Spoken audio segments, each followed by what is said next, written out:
Hello guys, welcome back to my channel. আশা করি তোমরা ভালো আছো।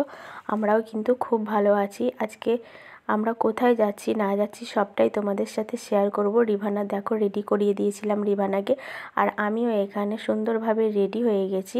সবাই মিলে আমরা যাচ্ছি বড় ননদের বাড়ি। বড় ননদের ছেলে হয়েছে 9-10 বছর পরে, সেই জন্য সবাই মিলে আমরা দিদির বাড়ি যাচ্ছি দেখা করতে, দিদির ছেলের সাথে দেখা করতে। মা যাচ্ছে, আমি যাচ্ছি, আমার ছোটো শ্বশুরমশাই আজকে গাড়িটা ড্রাইভ করে নিয়ে যাবে, আর তোমাদের দাদাভাই যাচ্ছে।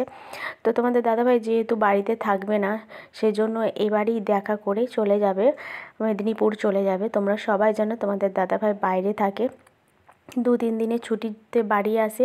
কিছু কাজ সেই 2-3 দিনের মধ্যেই সবটা সারতে হয়। যাদের স্বামীরা বাইরে থাকে তারা সবাই জানবে যে 2-3 দিনের মধ্যে বাড়িতে এলে ফ্যামিলির ম্যাটার, তারপরে হচ্ছে রিভানার জন্য ছেলে মেয়ের প্রতি একটা কাজ থাকে, স্ত্রীকে সময় দেওয়া, ফ্যামিলিকে সময় দেওয়া অনেকটাই চাপ হয়ে যায়। তো এখন আমরা সবাই মিলে বেরিয়ে পড়ছি। আর হ্যাঁ, এটা হচ্ছে তোমাদের দাদাভাই নিজের রোজগারের একটা অনেক বড় স্বপ্ন পূরণ করেছে, নিজে গাড়ি কিনেছে, এটাই যা। তো নিজে সে উপার্জনের টাকায় যে গাড়িটা কিনেছে, সেকেন্ড হ্যান্ড হোক বা থার্ড হ্যান্ড বা ফোর হ্যান্ড, তো যাই হোক না কেন, সেটা আমাদের কাছে অনেক অনেক একটা সুখের চাবিকাঠি বলতে পারো। তো রিভানা এখন গাড়িতে যেতে যেতে ঘুমিয়ে গেছে। তো দেখো কীভাবে মুখটা ঘেমে গেছে। গাড়িতে এসি ছিল, যেহেতু তোমাদের দাদাভাই বলছিল এসিটা চালানোর জন্য, কিন্তু আমি এসিটা চালাতে দিচ্ছিলাম না। আমাকে বাইরের হাওয়াটাই আমার সব থেকে বেশি ভালো লাগে। তো হঠাৎ করে আমারও শরীরটা অনেকটাই যেতে যেতে খারাপ হয়ে যায়।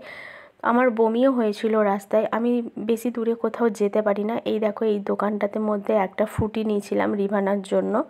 তো রিভানা এখন ঘুম থেকে উঠিয়ে ওকে আমি ফ্রুটিটা দিচ্ছিলাম, যে একটু ফ্রুটিটা খেয়ে নিক, যেহেতু বাড়ি থেকে এসছিল অল্পটুকু খাবার খেয়ে, সেজন্য অনেকটা রাস্তা তো একটু ঠান্ডা ঠান্ডা জিনিসই খাচ্ছিলাম। তো কথা বলতে বলতে দেখো দিদির বাড়িতে পৌঁছেই গেছি।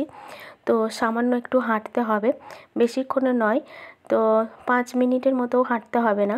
তো এখন আমরা সবাই মিলে, এই যে দিদির বাড়ি সামনেই, তো এখন আমরা ঢুকে পড়বো। তো রিভানা আর রিভানার পাপা প্রথমেই যাচ্ছে, আর আমি তো রিভানার পাপার পিছন পিছন যাচ্ছি ক্যামেরা ধরতে। তো দেখো অবশেষে এই যে পুচকিকে দেখতে পেলাম। তো রিভানার সঙ্গে করে গিফটও এনেছে, এই যে রিভানার ছোট্ট ছোট্ট হাতে ধরিয়ে দিচ্ছে ওর ভাইকে। তো অনেক মিষ্টি হয়েছিল দেখতে, খুব ভালো লেগেছে আমাদের। তো এই যে বড় মামু কোলে নিয়ে নিয়েছে তার ভাগনাকে। তো এটা ছিল একটা অনেক সুন্দর মুহূর্ত। তো রিভানা যখন হয়েছিল ঠিক এভাবেই তোমাদের দাদাভাইও হচ্ছে কোলে নিচ্ছিল। তো সেই সময়টা মনে পড়ে গেল আর কি। তো রিভানা তার পুচকি ভাইয়ের জন্য হচ্ছে নিয়ে এসেছে এই যে রূপোর বালা। তো এখানে সুন্দর করে মিনা করা ছিল। তো এই বালার ডিজাইনটা অনেক ভালো লেগেছিল। তো দেখো তারপরে এই যে আমরা মিষ্টি এনেছিলাম, ল্যাংচা এনেছিলাম বর্ধমান থেকে। তো এই ল্যাংচা আমাদেরকে খেতে দিয়েছিল। তো খাবার ব্লগগুলো আমি করিনি, ভিডিওগুলো আমার খুব একটা ভালো লাগে না যে খাবার ভিডিওগুলো তুলে তুলে দেখাতে। তো এই যে দেখো, আমিও এখন কোলে নিয়ে নিয়েছি আমার পুচকি সোনাকে। তো রিভানা দেখছে মা কুচি ভাই করছে, আর ও তো সবসময় জানো হাম খেয়েই যাচ্ছে। তো এখন একটু রিভানাকে নিয়ে বেরিয়েছিলাম, মানে আমার ননদের ছোট ননদের বাড়ি গিয়েছিলাম এটা। তো ছোটো দিদির বাড়িতে নিয়ে যাওয়া হয়েছিল, আমাদেরকে ডেকে পাঠিয়েছিল, তো আমরা একটু দেখা করেও গেলাম। তোমাদের দাদা ভাইয়ের হচ্ছে একজন ফ্যান ছিল, তো তার সাথেই বলতে পারো দেখা করার উদ্দেশ্যেই আমরা গিয়েছিলাম। তো সবটা তো তোমাদের সাথে শেয়ার করতে পারিনি গো, বুঝতেই পারছো সবটা একা হাতে ম্যানেজ করা সব কিছু সম্ভব নয়। তো দিদিদের এইখানেতে হচ্ছে অনেক গাছ লাগিয়েছিল, কুমড়ো শাক, উচ্ছে, তারপরে আরও অনেক বিভিন্ন ধরনের শাক ছিল। আর এই রকম গাছপালা আমার অনেক ভালো লাগে, যেগুলো খাওয়া যায়, মানে সবজি সাবজিগুলো খুব ভালো লাগে।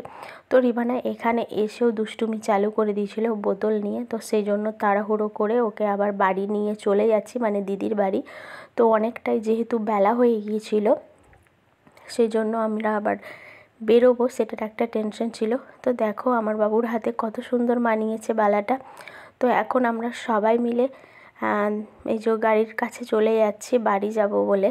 তো বাড়ি যাওয়ার আগে এখানে আমার আর একটা হচ্ছে ননদ থাকে, মানে আমার সেজো মায়ের বড় মেয়েটারও দিদির বাড়ির কাছেই কিছুক্ষণের পথেই বিয়ে হয়েছে।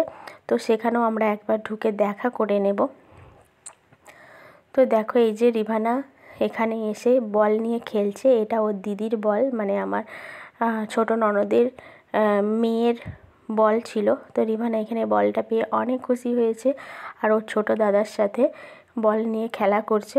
তো অনেকক্ষণ ধরেই বলছিল বাড়ি যাব বাড়ি যাব, মানে ও বাড়ি যেতে চাইছে কিন্তু তাও আবার কুচি ভাইকে সাথে নিয়েই বাড়ি যেতে চাইছে। তো এখানে হচ্ছে এই যে রুমটা সুন্দর করে পরিপাটি করে সাজানো ছিল। বাড়িতে যে একটা তার ছোট বাচ্চা আছে সেটা কিন্তু বোঝাই যায়নি, সব কিছু গুছিয়ে গাছিয়ে রেখেছিল। আর এই যে মামু তো কী করবে, খুঁজে পাচ্ছে না।